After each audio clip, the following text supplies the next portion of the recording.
the new Miss Universe is...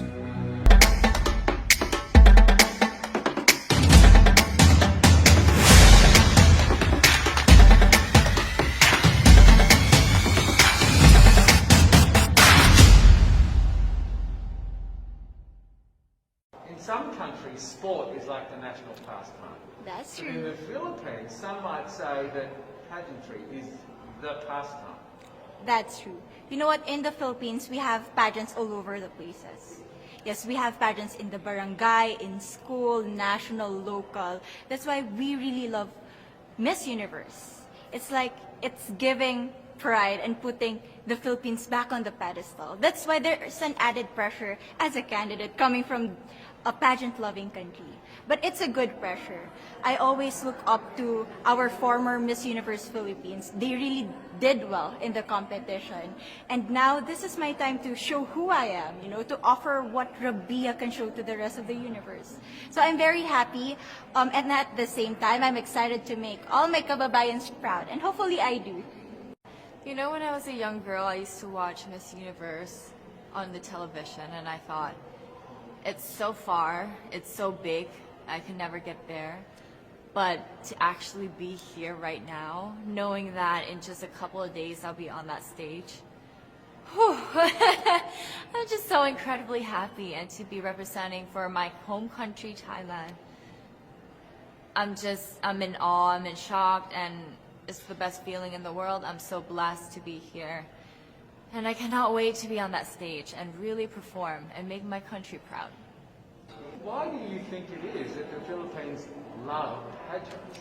They have appreciation for beauty. We do love pageant because we used to think that we wanted to be included in the world, you know. I have to be honest, in the Philippines, my skin color used to be not the standard of beauty. I was obsessed whitening my skin because these are the kinds of beauty queen we see on the mainstream. But things were different now. That's why I'm very proud to be a morena. In the Philippines, we call it morena. It's brown skin girl. And to be able to represent, you know, my color, my identity as a true Filipina.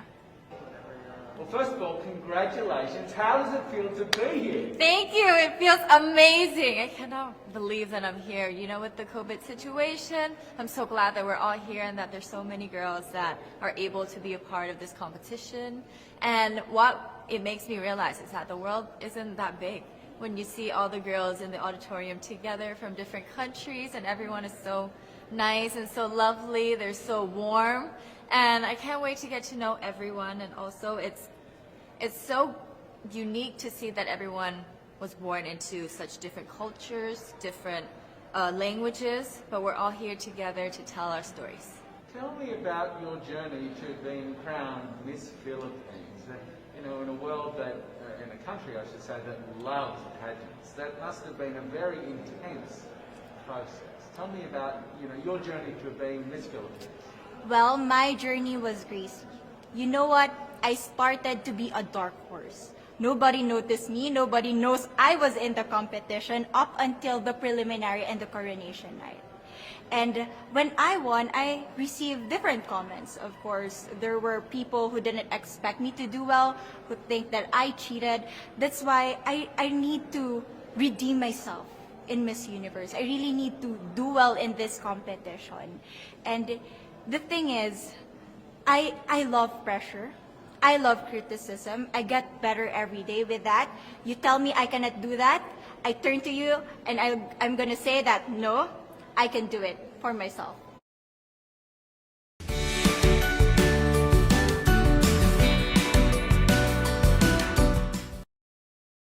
When choosing your glow, choose Real Healthy Glow. Good for you. And tell me about your journey, your road to getting here. You know, just I know you obviously was Thailand, but the physical journey to get here. Did you just hop on a plane and get here, and was that easy or no? Oh my goodness. Well, Thailand is very far away. That's one thing. And I really had to, it wasn't a struggle to get the visa, but it was a long process.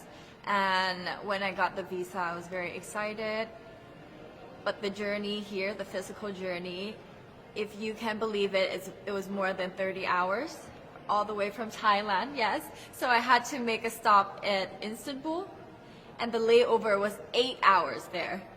Oh my goodness. But it was so amazing. I'm so blessed that some of my teams were able to come with me as well, my national directors. So they were there to keep me company, making sure that I'm okay, and, you know, giving all the support.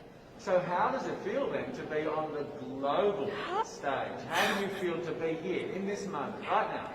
It's crazy, but I'm overwhelmed with the support, not just from the Filipino community, but also from Thailand, Latin countries who do appreciate me as a candidate, as a person. It motivates me that I am beautiful, I can offer so much in this world, and when somebody believes in you, it gives you that extra energy to really do well and perform well. And in a world of COVID where you can't have family and friends, you know, come with you potentially, Yes. how important is that support here on the ground? How important is it to know that, you know, people at home are behind you? Oh my, it's absolutely everything. Knowing that you've got that support, it is the motivation that keeps me going every day. Every time I see a message online and they're saying that they're supporting Thailand, and you know, it's so nice to see the nation coming together to support their candidate, to support their representative, and it's just how a country thrives, because we cannot thrive alone. We have to move forward together. Yeah.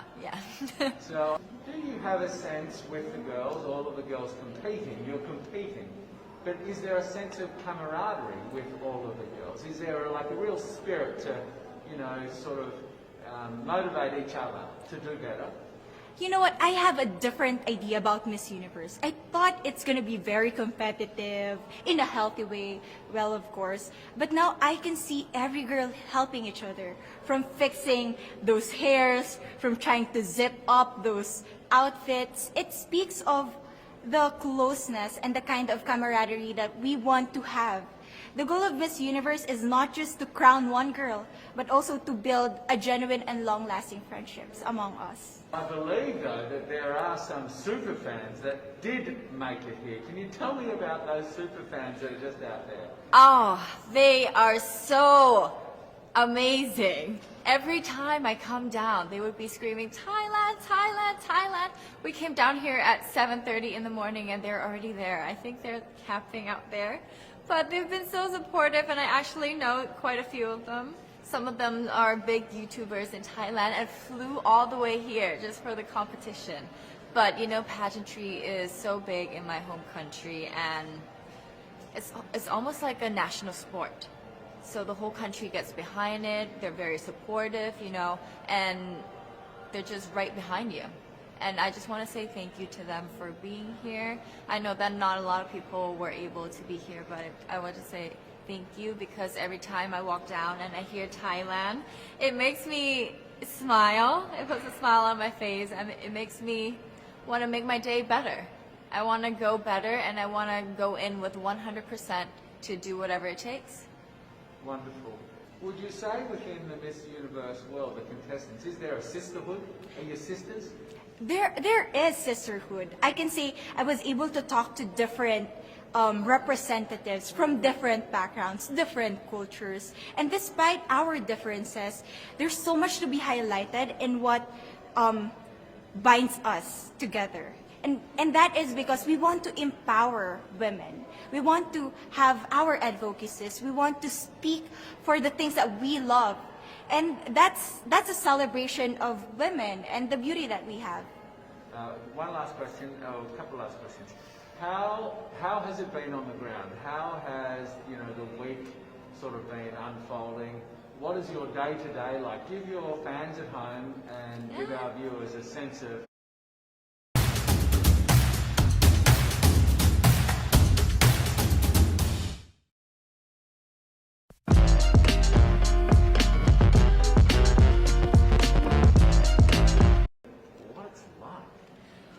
is it like here? It is incredible. It's an incredible journey to have been able to meet all of the girls, because you know, when you know of each other online and you've been messaging, you're on WhatsApp, there's a WhatsApp group, you've been talking, but then to actually come here and meet them in reality, it's just a whole different feeling. And it's just so nice to get to know them better and to know their stories, because each of them are so inspiring and they're so empowering, and they have different stories that make them the woman that they are today. And I think it's just unique to get to know them. So coming out of this week, obviously you would love to be crowned Miss Universe. Of course. And that would be wonderful, of course, for any of you. But what else will you take out of this week? What do you think you'll feel at the end of this week, regardless of the result? How will you be a different person? It's the growth and the development that I was able to have during preparing for this journey.